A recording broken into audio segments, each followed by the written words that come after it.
President Obama still overseas in Europe today, where he faced questions about the crisis in Ukraine and Russia. Meantime, what will the political fallout be here back at home?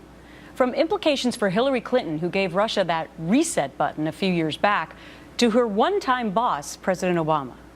Governor Mitt Romney was ridiculed by the president for calling Russia the United States' #1 geopolitical foe during a presidential debate. But quite possibly, he had it right.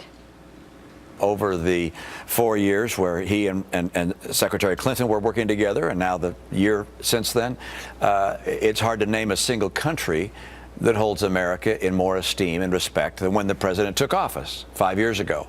It has not been a time of building America's respect and admiration and esteem, and frankly, our soft power or our hard power around the world. Well, this comes as a CBS News poll finds that 46% now disapprove of how the president is handling the crisis in Ukraine, while another poll finds America's image overseas taken a hit under President Obama as well, with 43% saying it's gotten worse.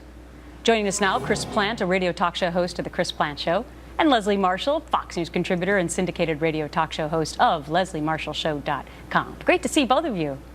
Hey, Gretch. Thanks for having us. So it's interesting, Leslie, to see these dismal numbers for the president. I think it's a bit ironic because he happens to be traveling overseas today and so far has made 2 speeches already today. Has he seen these poll numbers?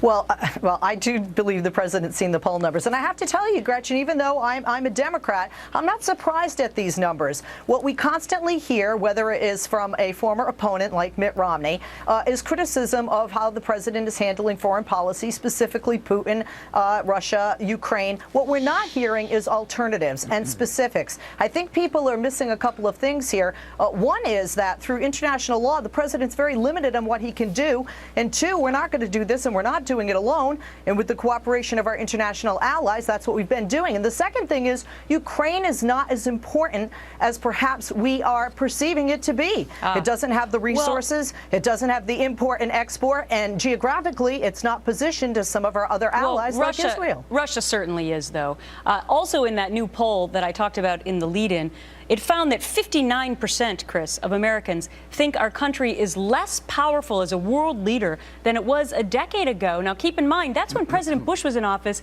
and wasn't he supposed to be the laughingstock all around the world? I mean, to think that now Americans see our image and our presidency less than they did then.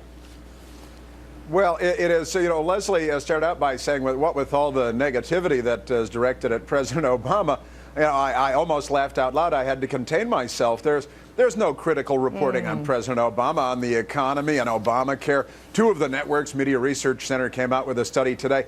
NBC and ABC haven't even mentioned any of the horror stories about Obamacare that Harry Reid said were all lies. Look, our president has decided to lead from behind. He's not really a world leader. He doesn't see the United States as a legitimate world leader. He doesn't believe that we should lead from the front.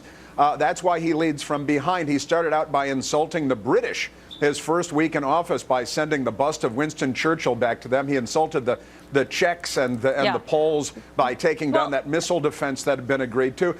He's alienated our allies, and he's made our adversaries, our geopolitical foes, laugh at us. It's interesting, Chris, because he did sound more forceful today in the 2 speeches that I did hear when he was in the Netherlands. I got to wrap it up there because we've had so much breaking news today as we're watching the president now aboard Air Force One there as well. Chris and Leslie, I'll give you more time next time. Thanks much. Thanks, Gretch. No problem.